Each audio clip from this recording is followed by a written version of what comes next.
Friends, आप देख रहे हैं फिल्मी खिचड़ी। मैं हूं रूना आशीष और चलिए अब हम बात करने वाले हैं पवन और अरुणिता के वर्धमान शो के बारे में, जहां पर वेस्ट बंगाल का ये शो था।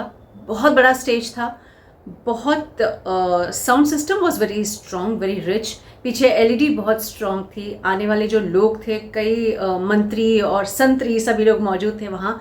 और उससे भी अच्छी बात मुझे ये लगी कि बहुत ज़्यादा लोग बहुत बड़ी संख्या में इस शो को यानी कंचन उत्सव को देखने के लिए आए हुए थे।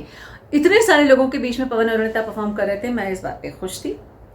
अच्छा, अब आगे बढ़ती हूँ और उसके पहले कि मैं आपको रिव्यू दे दूँ, एक गाने की बात करती हूँ। एक गाना है ना, ये जो चिलमन है दुश्मन है हमारा। चिलमन मतलब एक बेसिकली एक तरीके से पर्दा होता है, और ये जो चिलमन है ये दुश्मन है हमारा, ये वाला गाना मैं अभी क्यों गा रही हूँ अभी नहीं बताऊंगी, आपको आगे चलकर बताती हूँ, ठीक है। सो अब चलिए शुरुआत करते हैं। बात करते हैं अरुणिता। जैसे ही उनको बुलाया गया तो बड़ा अच्छा तरीके से उनका इंट्रोडक्शन किया गया था कि मेलोडी क्वीन अरुणिता कांजीलाल। बहुत सारे बंगाली वर्ड्स थे, मुझे समझ में नहीं आ रहा था, लेकिन ओवरऑल ये सुन के ऐसा लगा कि हाँ, मेलोडी क्वीन अगर किसी को कहा गया है तो अरुणिता ही होगी, क्योंकि वही तो आ रही है और वही परफॉर्म कर रही है।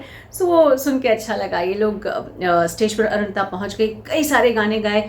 राब्ता भी गाया, तुझसे नाराज नहीं गाया। फिर इसके बीच उन्होंने एक गाना जो मेरा फेवरेट है, जोदी ताके चाई, वो वाला भी गाया। It was a Bengali song and certainly मैं एक दिल में इच्छा लेकर बैठी थी कि कभी तो ऐसा हो कि अरुणिता जोदी ताके चाई ये वाला गाना गाए, सबके सामने गाए और मुझे लाइव सुनने का मौका मिल जाए। तो ले भाई, मेरे दिली इच्छा पूरी हो गई। अरुणिता ने सबके सामने लाइव ये वाला गाना गा दिया and I was very very happy. Okay, अब इस बीच मैं जो आपको बोल रही थी ना, ये जो चिलमन है दुश्मन है हमारा, ये वाला गाना मुझे क्यों याद आया। मतलब क्या होता है ना, आजकल हमारे लाइफ में ऐसी कई सारी सिचुएशंस आ जाती हैं जहां आपको बॉलीवुड के सॉन्ग्स याद आ जाते हैं। मुझे भी एक ऐसा सॉन्ग याद आ गया, उसमें कौन सी बड़ी बात है।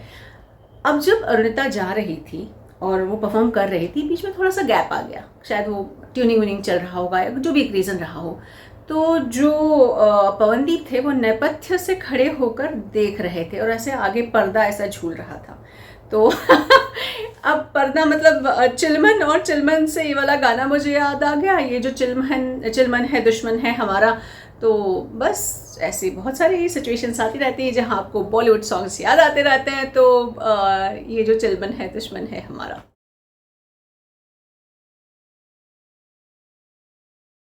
और अब ऐसे में फिर पवनदीप आते हैं और पवनदीप अपने सॉन्ग्स गाना शुरू कर देते हैं। शायद अब तुम ही हो, तुमसे दिल जैसे मिला है, या केसरिया है, तू जो मिला, मौसम बड़ा बेईमान है, कबीरा मांझा। कबीरा मांझा में मैंने पहली बार पवनदीप को तबला बजाते हुए इस सॉन्ग पर देखा है।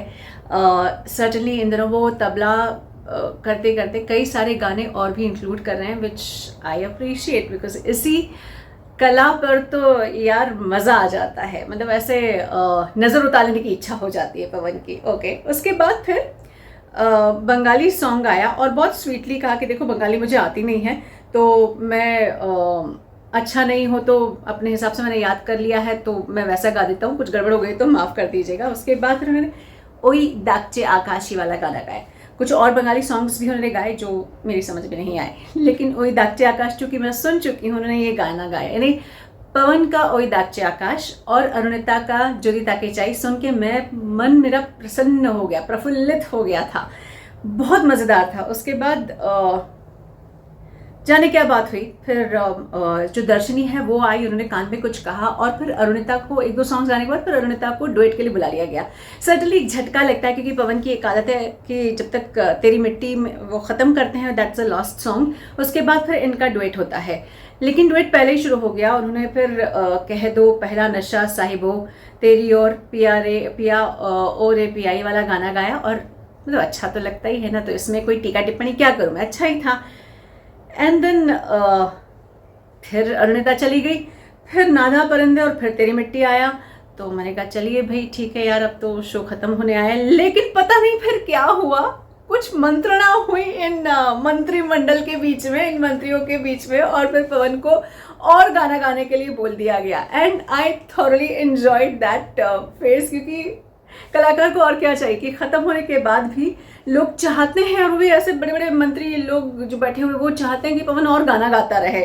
फिर उन्होंने बाद मितवा, लुका छिपी, माई तेरी चुनरिया और फिर कुछ इस तरह से सॉन्ग्स गाए, एक्स्ट्रा सॉन्ग्स गाए, जो जनरली उनके फ्लो ऑफ सॉन्ग्स के खिलाफ है, लेकिन हाँ भाई मज़ा तो आ गया था सुन के। तो ओवरऑल अगर मैं कहूँ तो शो सुपर डुपर हिट रहा था, क्योंकि लोगों की तालियों की गड़गड़ाहट हो या फिर कुछ भी हो, मज़ेदार तो लग रहा था।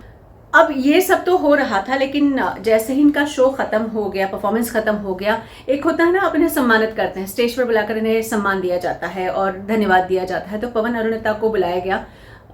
पवन को पहले तो खूब बड़ा ऐसा फ्लावर का एक पूरा गुच्छा दिया गया, एक टोकरी दी गई फूलों से भरी, और फिर उसके बाद कुछ मेरे हिसाब से चांदी का कुछ था वो दिया गया, और खूब सारी मिठाई दी गई। और पीछे जो एंकर थी वो भी बोल रही थी कि बंगाल की मिष्टी, मिष्टी मतलब ही बंगाल, कुछ ऐसे ऐसे वर्ड्स थे। तो वो ओवरऑल देख के अच्छा लग रहा था। वैसे हमारे यहाँ भी ऐसा होता है, I am married to Marwari ना, तो ऐसे घर में जैसे कोई आते हैं, बड़े आते हैं, स्पेशली जमाई राजा वगैरह आते हैं, तो उनको ऐसी बड़ी बड़ी गिफ्ट्स दी जाती हैं, फिर उनको फूल भी दिए जाते हैं, और फिर उनको खुशी खुशी करके भेजा जाता है।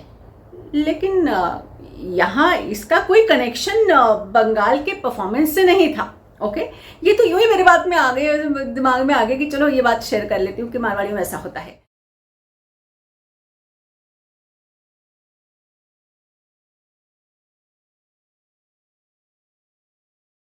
तो हाँ, so coming back to the show में ऐसा हुआ, और उसके बाद फिर अरुणिता को भी वैसे ही इज्जत अफजाई की गई उनकी, और उनको भी धन्यवाद किया गया और उन्हें भी सम्मानित किया गया। तो ओवरऑल शो बड़ा धांसू था, बड़ा मज़ेदार था यार। एंड वाला तो बहुत सही था, और उससे ज़्यादा मुझे ये चीज़ जानने की इच्छा है कि चिलमन से पवनदीप क्यों झांक रहे थे।